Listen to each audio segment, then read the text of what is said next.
Hello, everybody. I'm Matthew Currin. I'm here with Kristine. Kristine, how you doing today? Good, thanks. Thanks for having me, Matthew. Yeah, I'm so Great to be here. excited. I'm so excited that you're here. And so let's tell everybody a little bit about you and where are you from, who you are, and just let everybody know because this is exciting. This is a speaker highlight for the Entrepreneurs Unite Back to the Basics. So let's hear it. Awesome. Yeah, thanks, Matthew. So, my name is Kristine Tudhope, and I am all the way from South Africa. And I have a heart to raise up a generation of youth that are employable and enterprising and feel like they have meaning and purpose in life. And because of this, and because of my background, I'm a chartered accountant by qualification. I really focus on training and development in the space of finance and technology and entrepreneurship. And I do all sorts of other things on the side, but like consulting and team building and, fun things. We Yeah, can't just work all the time. We have to have that's some right. fun sometimes. Yeah, that's right.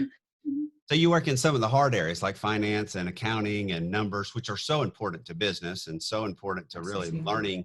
But you have to have that basis to be an entrepreneur, right? So and to really understand it. So talk a little bit about what what got you to your passion of working with young people. Why? What's the why behind what you do?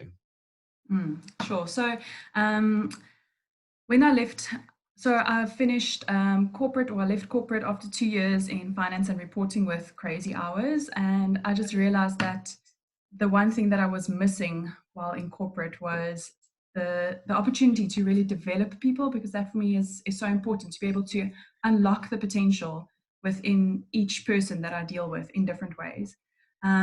So during the time that I was transitioning into starting my own business, which was scary by itself, Yeah, um, I just felt like I needed to be able to help the individuals, those graduates leaving the university and stepping out into the workplace, because as you know, there's this gap, right? yeah, They don't know how to behave, they don't know what is expected of them, and even from the employer side, like you don't know what you're going to get yeah. from those stepping into the workplace. So that's really where my passion started, is to be able to assist those individuals with the transition into the workplace.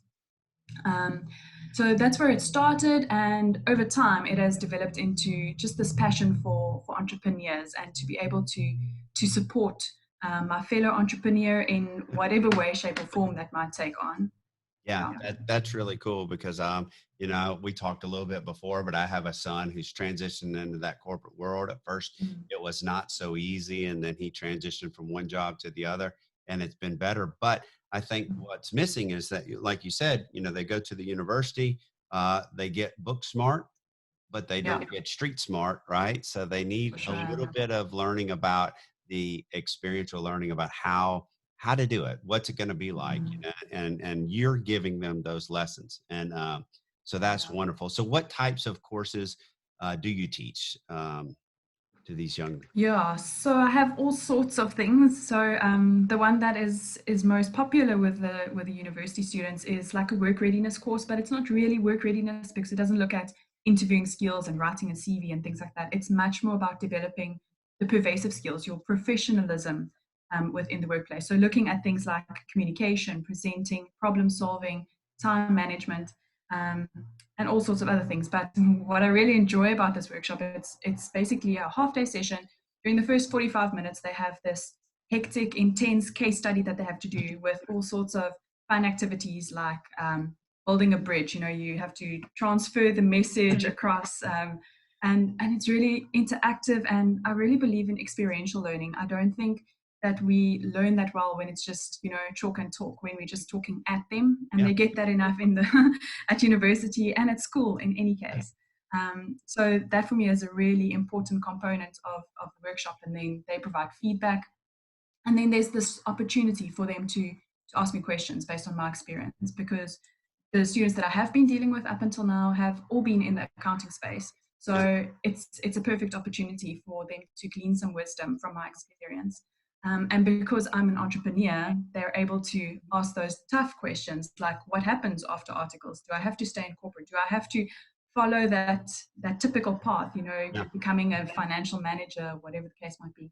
And if that's not your passion, then you shouldn't have to stay within that space, so open up the option. to step out into entrepreneurship. Yeah. But as you were saying, Matthew, like we're not preparing our students and our scholars, our graduates, whatever, to be good entrepreneurs, despite the fact that maybe they have business skills as a result of their studying. They don't know how to be good entrepreneurs. So that's really the space that I'm wanting to play in, and to develop that sort of skill in them. So Yes. that's one of them. There are many other things as well, like finances as well, but Yeah. no, that would be my main thing. That's right. That's really awesome, because I think that's such an important thing. There is a little bit of those things of transitioning, learning to write a resume, a CV, all those different things. Yeah. That's important. But critical thinking skills is just as important. Being able to think and work as a team is just as important. Team communication is, all those things are important. Yeah. So that is absolutely wonderful, what you're doing. So let's talk about Entrepreneurs Unite real quick. So let's talk about what you're going to talk about during the conference. Kind of just don't give everybody too much, but just give them a little bit, because we want them to watch and learn from you. Yeah, sure. So my topic is it's called "What's in Your Hand," and it really is just about the spark behind entrepreneurship, and what is the thing that that will help you to become entrepreneurial. Or, as you said, I don't want to give too much away, so we'll leave it at that. But it is really about developing your inner entrepreneur. Yeah, that's going to be so awesome. I mean, what's so exciting about this to me is that you are one of our key speakers in this event, and you're doing it from South Africa, which is so awesome. So it's allowing us, yesterday we had a call, it's allowing us to bring people together. It's allowing us to network as entrepreneurs, and it's allowing us to learn from each other as entrepreneurs. So I could not tell you, I am so excited about watching you speak, and just working with you past this. And, as somebody who, again, has a young son who's has that mindset and that entrepreneurial mindset, it doesn't matter if you're in the US or in, South Africa. I look forward to him learning from you, and I look forward to from you, because it's gonna yeah, it's gonna be I'm really excited. Yeah. So thank you for being a part of this. This is just a little bit of an interview just to show you what's coming, and I could not appreciate you more. So I would say have a great day, but I guess it's the end of your day over there. Yeah, well, we still have about 5 hours left until it's 10 p.m. So, still 5 hours left of the workday. You got a lot of time. So thank you so much. Thanks for having me, Matthew. Bye.